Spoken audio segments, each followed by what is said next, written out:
Hello. Hi friends, welcome back to my channel. Here is a non-spoiler movie review of the film Pushpa The Rule. ఈ movie గురించి చెప్పుకోవాలంటే ఏమన్నా అప్పుడే చెప్పేసినాం, కానీ reloaded 20 minutes reloaded వర్షన్లో ఏమేమి కొత్త ఎలిమెంట్స్ని యాడ్ చేసినారు అండ్ అలాగే రికార్డ్స్ ఎన్ని క్రియేట్ చేస్తుంది అనే దాని గురించి మనం మాట్లాడుకుందాం. ఇంకా దానికన్నా ముందు ఈ వీడియోస్ చేసే నేను చాలా కష్టపడుతున్నాను ఫ్రెండ్స్. మీరు కొంచెం సపోర్ట్ చేస్తే ఇలాంటి వీడియోస్ ఇంకా కొంచెం తొందరగా అప్లోడ్ చేస్తే నేను కూడా ట్రై చేస్తాను అనమాట. ఇంకా let's dive into the video.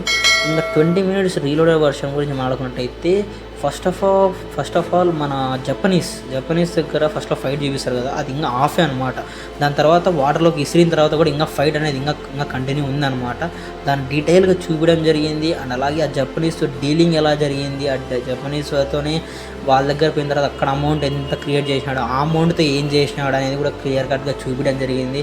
And అలాగే పుష్పరాజ్ చిన్నగా ఉన్నప్పుడు ఇంకా ఎన్ని ఇన్సల్ట్స్ని ఫీల్ అయినాడు, ఇంకా ఎంత బాధ పెట్టినారు వాళ్ళ అన్నోళ్ళు అనేది కూడా డీటెయిల్గా ఇందులో కూడా ఇంకా ఉన్నాయి అలాంటి సీన్స్. అది కూడా మనకి లిటరల్లీ చాలా బాధ అనిపిస్తాయి. అండ్ ఇంకా కొంచెం ముందరికి వెళ్తే ఆ సిండికేట్ మెంబర్స్ని భయపెట్టించే సీన్స్ కూడా ఉన్నాయన్నమాట ఇందులో. అంటే ఎవరు కూడా 2000 టన్నులు అంటే ఈ ఊరిని ఇచ్చారు కదా, వాళ్ళని కూడా కొంతమంది భయపెట్టే సీన్స్ కూడా ఉన్నాయన్నమాట. అది కూడా లిటరల్లీ చాలా బాగా అనిపిస్తాయి. ఇంకా దాని తర్వాత లాస్ట్లో అంటే నేను ఒక చిన్న స్పాయిలర్ చెప్తాను. అంటే పుష్పరాజ్ చిన్నగా ఉన్నప్పుడు వాళ్ళ నాన్న ఫోటో అని చెప్పి మెల్లో లాకెట్ ఉంటుంది కదా, లాకెట్ని పీకేసుకొని వెళ్ళిపోతారు కదా.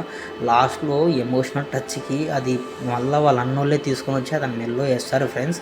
లిటరల్లీ చూస్తున్న ప్రతి ఒక్కరు కూడా ఈ సీన్ ఎందుకు కట్ చేసినవరా అన్న మూమెంట్స్ చాలా ఉన్నాయన్నమాట. అంటే ఆ 20 మినిట్స్ తీసేస్తే ఇవంతా జస్ట్ టోటల్ మూవీ అంతా ఈ 3 అవర్స్ కూడా పుష్పరాజ్ ఎలా రూల్ చేసినాడు అనేది జస్ట్ హైప్ ఇస్తారనమాట. కానీ స్టోరీ మాత్రం ముందరికి వెళ్దు లిటరల్లీ.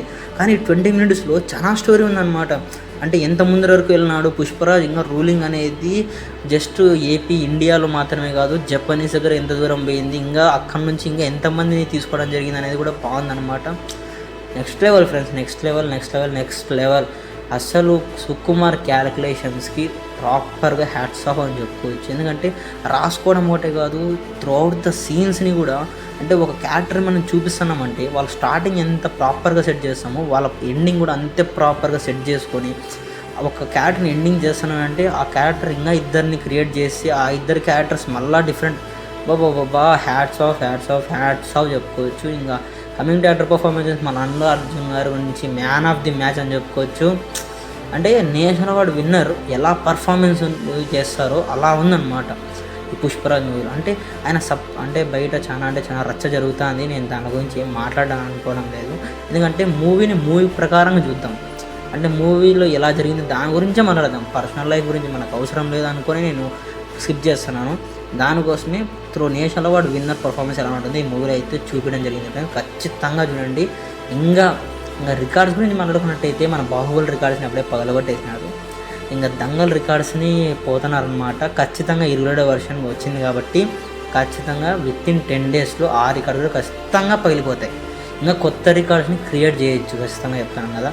అందరూ డూ వాచ్ ఇన్ థియేట్రికల్ ఎక్స్పీరియన్స్నే ఫీల్ చేయండి. ఎందుకంటే డిఎస్పి రచ్చ రంబోలో చేసేసినాడు.